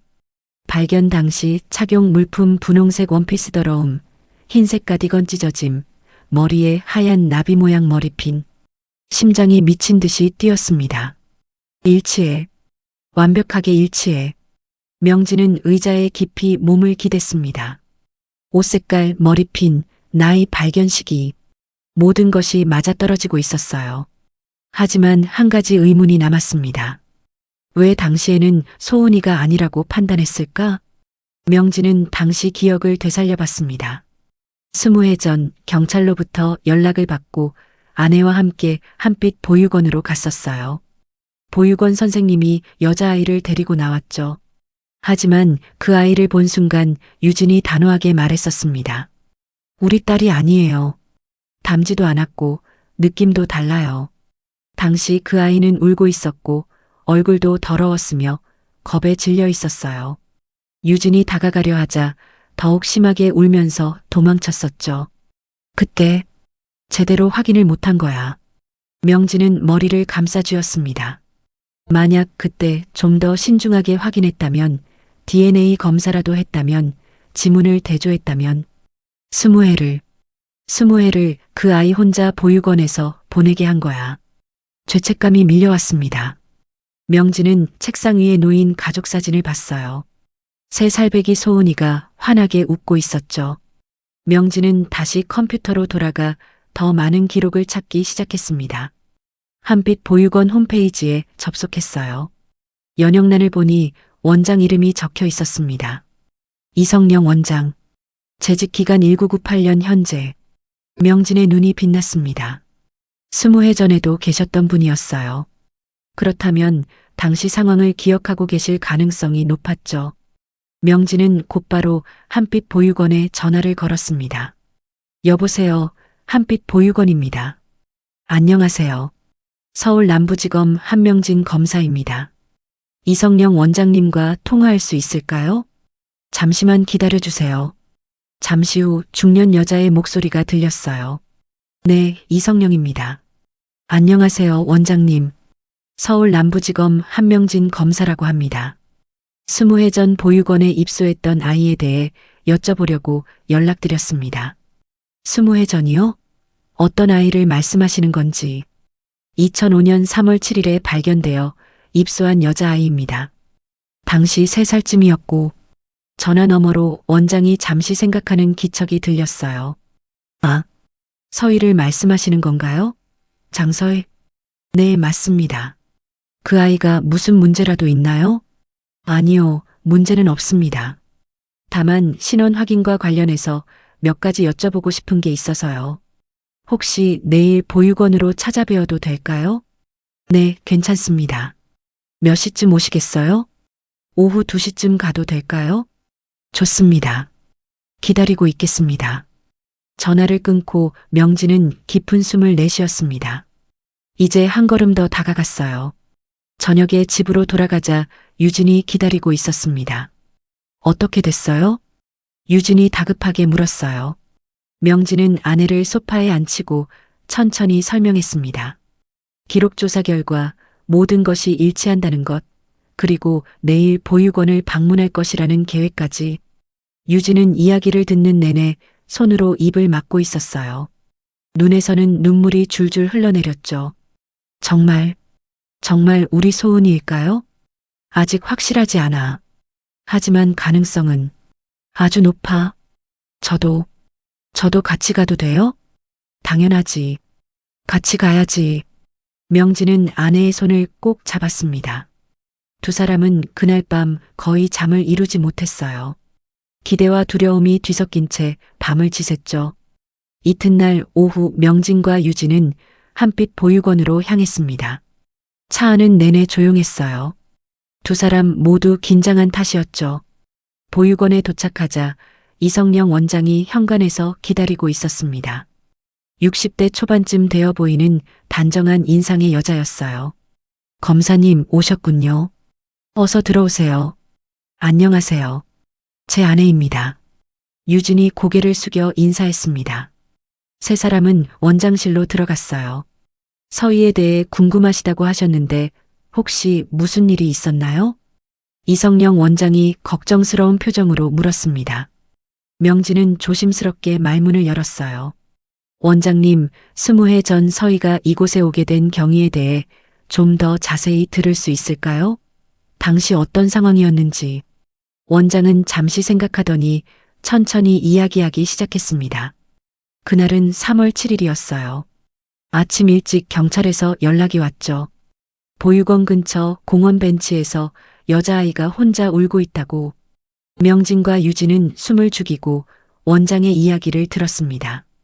진실은 이제 바로 눈앞에 있었습니다. 그날 아침 경찰이 데려온 아이는 정말 불쌍했어요. 이성령 원장의 목소리가 낮아졌습니다. 그날의 기억이 생생한 듯 했어요. 얼굴은 울고 울어서 퉁퉁 부어 있었고 옷은 더럽고 찢어져 있었죠. 신발은 한 짝이 없었고요. 그런데 이상하게도 머리에는 예쁜 머리핀이 꽂혀 있었어요. 유진의 손이 떨렸습니다. 명진이 그 손을 꼭 잡아줬어요. 그 머리핀, 어떻게 생겼었나요? 유진이 떨리는 목소리로 물었습니다. 원장은 잠시 눈을 감고 기억을 되살렸어요. 하얀색이었어요. 나비 모양이었고 손으로 만든 것 같았죠. 천으로 만들어진 아주 정성스럽게 만든. 유진의 눈에서 눈물이 흘러내렸습니다. 명진도 목이 메었어요. 그 아이는 말을 거의 하지 않았어요. 이름을 물어봐도 엄마 아빠가 어디 있냐고 물어봐도 대답이 없었죠. 그저 울기만 했어요. 며칠 동안. 그래서 이름은 어떻게 지으셨나요? 명진이 물었습니다. 원장은 작게 미소 지으며 대답했어요. 제가 지어줬어요. 서희. 밝을 희자를 써서 이 아이가 밝은 미래를 가졌으면 하는 마음으로. 원래 이름은 찾지 못하셨나요? 경찰에 실종 신고가 들어온 게 있었어요. 한소은이라는 아이. 나이도 맞고 발견 시기도 맞아서 부모님이 오셨었죠. 명진과 유진은 서로를 바라봤습니다. 바로 그들이었어요. 근데 그 어머니께서 아니라고 하시더라고요. 자기 딸이 아니라고. 원장은 안타까운 표정을 지었습니다. 사실 저도 이상하다고 생각했어요. 나이도 맞고 시기도 맞고 심지어 옷 색깔까지 비슷했는데. 그런데 그 어머니께서 너무 단호하게 아니라고 하셔서. 유진은 얼굴을 두 손으로 감싸고 흐느꼈습니다. 제가 잘못 본 거예요. 제가, 여보. 명진이 아내를 안았습니다. 유진은 명진의 품에서 목 놓아 울었어요. 원장은 난처한 표정으로 두 사람을 바라봤습니다. 무슨 일인지 짐작은 가는 듯 했어요. 혹시 그때 그 부모님이 검사님 부부이신가요? 명진은 고개를 끄덕였습니다. 원장은 놀란 표정으로 입을 막았어요. 그럼 서희가 정말 아직 확실하지 않습니다. 그래서 확인하러 온 겁니다. 원장님, 그 머리핀 혹시 아직 보관하고 계신가요? 네. 서희가 퇴소할 때 돌려줬지만 사진은 남아있어요. 입소 당시 모든 아이들의 기록을 사진으로 남기거든요. 원장은 서랍에서 오래된 앨범을 꺼냈습니다. 두꺼운 앨범이었어요. 페이지를 넘기다가 한 곳에서 멈췄죠. 여기. 이게 서희가 처음 왔을 때 찍은 사진입니다. 앨범을 돌려 두 사람에게 보여줬어요. 명진과 유진은 숨을 멈추고 사진을 봤습니다. 3살쯤 되어 보이는 여자아이가 울고 있는 사진이었어요. 얼굴은 더러웠고 옷은 찢어져 있었지만 머리에 꽂힌 하얀 나비 머리핀은 선명하게 보였습니다. 유진은 사진을 보는 순간 비명을 질렀어요. 이거 맞아요. 제가 만든 거예요. 유진의 손이 앨범을 쓰다듬었습니다. 눈물이 사진 위에 뚝뚝 떨어졌어요. 이 나비, 이 모양, 제가 만들었어요. 천 조각을 이어 붙여서 가운데 작은 구슬을 달아서. 소은이가 너무 좋아했어요. 명진도 사진을 자세히 봤습니다. 틀림없었어요. 유진이 만든 바로 그 머리핀이었죠. 원장님, 이 아이 얼굴 지금 서희와 똑같지 않나요? 명진이 물었습니다. 원장은 고개를 끄덕였어요. 네. 눈매도 똑같고 입술 모양도 똑같아요. 그때는 워낙 많이 울고 있어서 잘 몰랐는데 지금 생각해보면. 명진은 주머니에서 휴대전화를 꺼냈습니다. 며칠 전 서희에게 받은 머리핀 사진을 열었어요. 서희가 집에서 찍어보낸 것이었습니다. 하얀 나비 머리핀. 세월이 흘러 약간 색이 바랬지만 모양은 그대로였어요. 이게 서희가 보낸 사진입니다. 같은 머리핀이죠? 원장이 사진을 보더니 고개를 끄덕였습니다. 네, 똑같아요. 완전히 똑같은 머리핀이에요.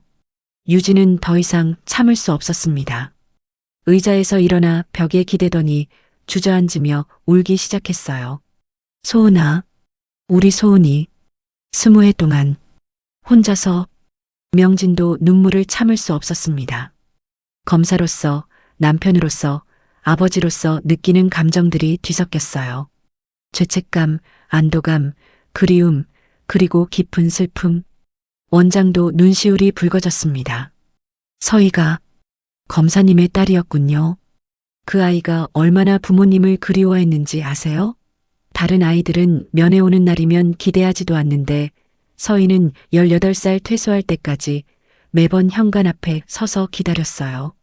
유진의 울음소리가 더 커졌습니다. 제가 만나러 가야 해요. 당장 만나러 가야 해요. 명진이 아내를 일으켜 세웠습니다. 원장님, 서희 연락처 알 수 있을까요? 물론이죠. 잠시만요. 원장은 컴퓨터로 가서 서희의 정보를 출력했습니다. 주소와 전화번호가 적혀 있었어요. 여기 있습니다. 근데 갑자기 찾아가시는 게 좋을까요? 서희도 놀랄 텐데. 명진은 잠시 생각했습니다. 맞는 말이었어요. 갑자기 찾아가서 내가 우리 딸이다라고 한다면 서희는 받아들이기 힘들 거예요. 일단 전화를 해보겠습니다. 천천히 이야기하고. 좋은 생각이에요. 원장은 두 사람을 배웅하며 말했어요. 서희를 잘 부탁드려요. 그 아이는 정말 착한 아이거든요. 힘들게 자랐지만 마음만은 따뜻한. 감사합니다, 원장님. 정말 감사합니다. 명진과 유진은 깊이 고개 숙여 인사했습니다. 차로 돌아오는 길 두 사람은 한참을 말없이 있었어요. 너무 많은 감정이 한꺼번에 밀려왔기 때문이었죠. 당신, 이제 확실한 거죠? 서희가 우리 소은이가 맞죠? 유진이 떨리는 목소리로 물었습니다. 명진은 고개를 끄덕였어요. 응, 이제 확실해. 우리 딸을 찾았어. 20해 만에. 두 사람은 차 안에서 서로를 꼭 껴안았습니다. 기쁨과 슬픔이 뒤섞인 눈물이 멈추지 않았어요. 이제 남은 것은 서희를 만나는 일이었습니다. 보육원을 나온 뒤 명진과 유진은 차 안에서 한참을 고민했습니다. 서희에게 전화를 할까 아니면 직접 찾아갈까? 전화로는 안 될 것 같아요. 이런 이야기를 전화로 어떻게 해요? 유진이 떨리는 목소리로 말했습니다. 명진도 같은 생각이었어요. 그래, 직접 가자. 직접 만나서 이야기하는 게 맞아. 두 사람은 서희의 주소를 내비게이션에 입력했습니다.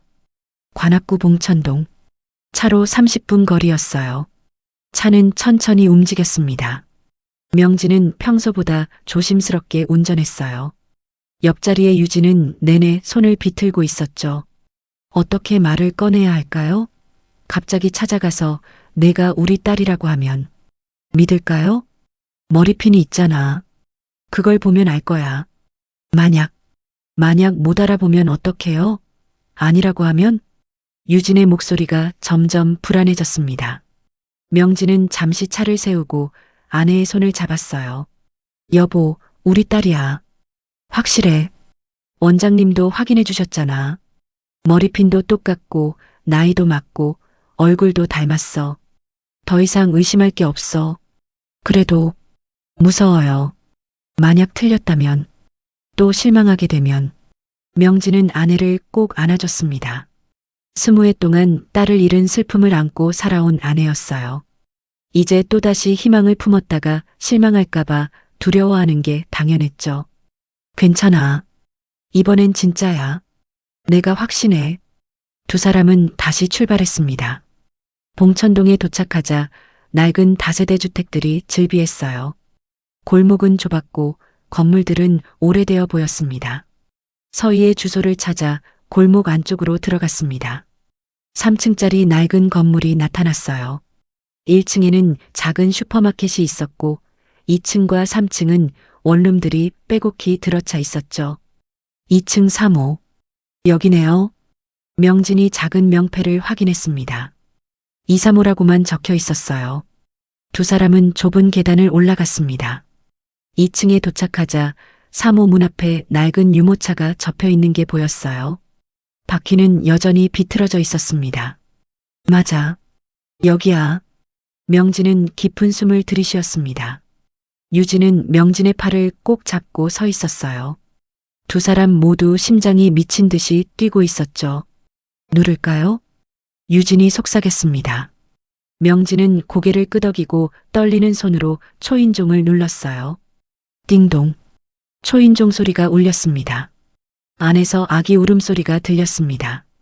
그리고 서희의 목소리도 희미하게 들렸어요. 은솔아, 잠깐만. 누가 왔나 보다. 발걸음 소리가 가까워졌습니다. 문고리가 돌아가는 소리가 들렸어요. 문이 열렸습니다. 서희가 은솔을 안고 문 앞에 서 있었습니다. 명진과 유진을 보는 순간 그녀의 눈이 커졌어요. 검사님? 어떻게? 서희는 당황한 표정이었습니다. 명진을 알아봤지만 옆에 선 유진은 처음 보는 사람이었죠. 장서희 씨. 아니, 서희야. 명진의 목소리가 떨렸습니다. 서희는 더욱 혼란스러운 표정을 지었어요. 무슨 일이세요? 유진은 서희를 보는 순간 눈물이 터져 나왔습니다. 참으려 했지만 참을 수 없었어요. 20해 동안 그리워하던 딸의 얼굴이었으니까요. 3살 때 잃어버린 그 얼굴이 이제 23 젊은 여자가 되어 눈앞에 서 있었습니다. 눈매도 콧날도 입술도 모두 그대로였어요. 서희야, 우리 딸, 소은아. 유진이 떨리는 목소리로 말했습니다. 서희는 더욱 당황했어요. 네, 무슨 말씀이세요? 명진이 한 발짝 다가섰습니다. 서희야, 우리가 내 엄마 아빠야. 20해 전에 잃어버렸던. 서희는 고개를 저었습니다. 믿을 수 없다는 표정이었어요. 아니에요. 말도 안 돼요. 제 부모님은 나비머리핀. 내가 가지고 있는 하얀 나비머리핀. 유진이 다급하게 말했습니다. 그건 내가 만든 거야. 내가 3살 때 백화점 가기 전에 내 머리에 꽂아줬던. 서희의 얼굴이 하얗게 변했습니다. 손이 떨리기 시작했어요. 그럴 리 없어요. 보육원 선생님이 말씀하시길 부모님이 오셨었는데 아니라고 하셨다고. 그게 우리였어. 명진이 말했습니다. 20해 전에 우리가 갔었어. 근데 잘못 봤어. 내가 너무 울고 있어서 얼굴이 더러워서 제대로 확인을 못한 거야. 우리가 잘못한 거야. 서희의 눈에서 눈물이 흘러내리기 시작했습니다. 증거를 보여줘. 그 머리핀을. 제발. 유진이 애원하듯 말했습니다. 서희는 잠시 망설이다가 은솔을 명진에게 건넸어요. 그리고는 방 안으로 들어가 서랍을 뒤지기 시작했습니다. 오래된 상자 하나를 꺼냈어요. 먼지가 쌓인 작은 나무 상자였습니다. 떨리는 손으로 뚜껑을 열자 안에 하얀 천 조각에 쌓인 무언가가 있었어요. 천을 펼치자 하얀 나비 머리핀이 나타났습니다. 세월이 흘러 약간 색이 바랬지만 나비의 날개는 여전히 선명했어요. 가운데 달린 작은 구슬도 그대로였죠. 서희가 머리핀을 들고 문 앞으로 다시 나왔을 때 유진은 그것을 보는 순간 무릎이 꺾였습니다. 이거야. 내가 만든 거. 유진은 주저앉으며 울기 시작했습니다. 명진도 눈물을 참을 수 없었어요. 은솔을 안은 채 벽에 기대어 흐느꼈죠. 서희는 머리핀을 들고 서서 두 사람을 번갈아 봤습니다. 눈물이 멈추지 않았어요. 정말이에요? 제가 당신들의 딸이에요? 그래, 우리 딸이야. 소은아. 명진이 한 손으로 서희를 끌어안았습니다. 유진도 일어나 두 사람을 안았어요. 좁은 복도에서 세 사람은 서로를 꼭 껴안고 울었습니다. 20해 동안 쌓였던 그리움, 슬픔, 외로움이 한꺼번에 터져나왔어요. 은솔도 놀라서 울기 시작했지만 세 사람은 그 소리조차 듣지 못했습니다. 오직 서로의 온기만 느낄 수 있었죠. 미안해. 정말 미안해. 그동안 혼자 얼마나 힘들었니? 유진이 서희의 머리를 쓰다듬으며 울었습니다. 서희도 처음으로 엄마의 품에 안겨 목 놓아 울었어요. 엄마. 20해 만에 부르는 그 단어. 서희의 입에서 나온 엄마라는 말에 유진은 더욱 격하게 울었습니다. 복도에는 세 사람의 울음소리만 울려 퍼졌습니다. 이웃집 문이 열리고 누군가 고개를 내밀었지만 곧 조용히 문을 닫았어요. 한참을 울고 난 후에야 세 사람은 방 안으로 들어갔습니다. 잃어버렸던 시간들, 함께하지 못했던 20해. 이제 그 시간을 되찾을 차례였습니다. 일주일 후 서희와 은솔은 명진과 유진의 집으로 이사했습니다. 많은 짐이 있는 것은 아니었어요. 옷가방 2개와 은솔의 물건들, 그리고 나비 머리핀이 담긴 작은 나무 상자가 전부였죠. 명진의 집은 마포구에 있는 아파트였습니다. 넓고 따뜻한 거실, 햇살이 잘 드는 방. 서희는 집안을 둘러보며 믿기지 않는다는 표정을 지었어요. 여기가 제 집이에요? 그래. 원래부터 내 집이었어. 20해 동안 비워뒀던 거지. 유진이 서희의 손을 잡고 안방 옆 작은 방으로 안내했습니다. 문을 열자 분홍색 벽지가 보였어요. 작은 침대와 책상, 그리고 옷장이 놓여 있었죠. 이 방은 내가 3살 때 쓰던 방이야. 그대로 보존해뒀어. 언젠가 내가 돌아올 거라고 믿었거든. 벽에는 3살 소은이의 사진들이 액자에 담겨 걸려 있었습니다. 놀이터에서 웃는 모습, 아빠에게 안겨 있는 모습, 엄마와 손을 잡고 있는 모습. 서희는 사진들을 하나하나 보며 눈물을 흘렸어요. 이게 제가 맞나요? 정말? 그래. 우리 소은이, 우리 딸. 유진도 눈물을 닦으며 서희를 안았습니다. 두 사람은 한참을 그렇게 서 있었어요. 은솔은 거실 바닥에 놓인 아기 매트 위에서 까르르 웃고 있었습니다. 명진이 딸랑이를 흔들어주자 아기는 손을 뻗어 잡으려 했죠.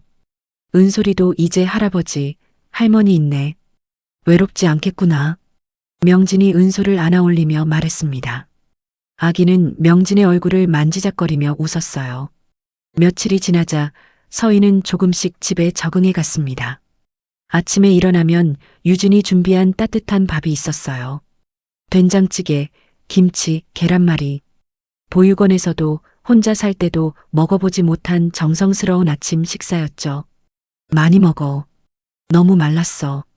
유진은 계속해서 서희의 그릇에 반찬을 올려줬습니다. 서희는 처음에는 어색해했지만 점점 익숙해져 갔어요. 명진은 퇴근하면 꼭 은솔을 안아주었습니다. 아기 목욕도 시켜주고 재우는 것도 도와줬죠. 서희는 그 모습을 보며 가슴이 따뜻해지는 것을 느꼈어요. 이런 게 가족이구나. 한 달이 지난 어느 저녁이었습니다. 유진이 온 가족을 위해 특별한 저녁을 준비했어요. 갈비찜, 잡채, 동그랑땡, 나물들.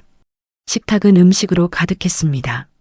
오늘은 우리 소은이가 집에 돌아온 지 한 달 되는 날이야. 그래서 특별히 준비했어. 유진이 환하게 웃으며 말했습니다. 서희는 그 말에 또다시 눈시울이 붉어졌어요. 엄마, 제가 뭐라고, 이렇게까지, 뭐라고? 넌 우리 딸인데. 당연한 거지. 명진이 서희의 머리를 쓰다듬었습니다. 서희는 처음으로 활짝 웃었어요. 20해 만에 짓는 진심 어린 미소였죠. 네 식구는 식탁에 둘러앉았습니다. 은솔은 유아용 의자에 앉아 있었고 서희는 엄마 아빠 사이에 앉았어요. 자, 건배할까? 명진이 물잔을 들었습니다. 유진과 서희도 잔을 들었어요. 우리 가족이 다시 모인 것을 축하하며 건배. 세 사람의 잔이 부딪혔습니다. 은솔도 손뼉을 치며 까르르 웃었어요. 식사가 시작되었습니다. 유진은 계속 서희의 그릇에 고기를 올려줬고 명진은 반찬을 권했어요. 서희는 그동안 먹어본 적 없는 따뜻한 밥을 먹으며 행복을 느꼈습니다. 서희야, 내일부터 구청에 가서 호적 정리를 시작할 거야. DNA 검사도 하고. 명진이 조심스럽게 말했습니다. 서희는 고개를 끄덕였어요. 네. 이제 한소은으로 돌아가는 거죠? 꼭 그럴 필요는 없어. 장서희로 계속 살아도 돼. 내가 선택해. 아니에요. 한소은으로 돌아가고 싶어요. 제 진짜 이름으로. 서희의 목소리가 떨렸습니다. 유진이 서희의 손을 꼭 잡았어요. 고마워, 소은아. 엄마는 정말 행복해. 식사를 마치고 설거지를 할 때 서희는 처음으로 엄마와 함께 부엌에 섰습니다. 유진이 설거지를 하면 서희가 물기를 닦았어요. 엄마, 제가 보육원에 있을 때 항상 궁금했어요. 엄마는 어떤 사람일까? 나를 사랑해줄까? 미안해, 소은아. 엄마가 너를 지키지 못해서. 아니에요. 이제 찾았잖아요. 그것만으로도 충분해요. 두 사람은 마주보며 웃었습니다. 부엌 창문 너머로 겨울 달빛이 비쳐 들어왔어요. 거실에서는 명진이 은솔을 안고 자장가를 불러주고 있었습니다. 아기는 할아버지의 품에서 스르르 잠들어갔죠. 그날 밤 서희는 자신의 방에 누워 천장을 바라봤습니다. 따뜻한 이불, 부드러운 베개, 그리고 문 밖에서 들리는 엄마 아빠의 대화 소리. 이게 진짜야. 꿈이 아니야. 서희는 나비 머리핀을 꺼내 손에 쥐었습니다. 20해 동안 자신을 지켜준 유일한 증거. 이제 그것은 가족을 다시 이어준 소중한 매듭이 되었어요. 창밖을 보니 눈이 내리기 시작했습니다. 하얀 눈송이들이 조용히 내려앉고 있었죠. 마치 모든 아픔을 덮어주듯이. 서희는 눈을 감았습니다. 처음으로 안심하고 잠들 수 있었어요. 더 이상 혼자가 아니니까. 이제 가족이 있으니까. 거실에서 시계가 12번 울렸습니다. 새로운 하루가 시작되고 있었어요. 잃어버린 20회는 돌아오지 않지만 앞으로의 날들은 함께할 수 있었습니다. 그것만으로도 충분했어요. 따뜻한 집에서 사랑하는 가족과 함께. 한소은은 이제 더 이상 혼자가 아니었습니다.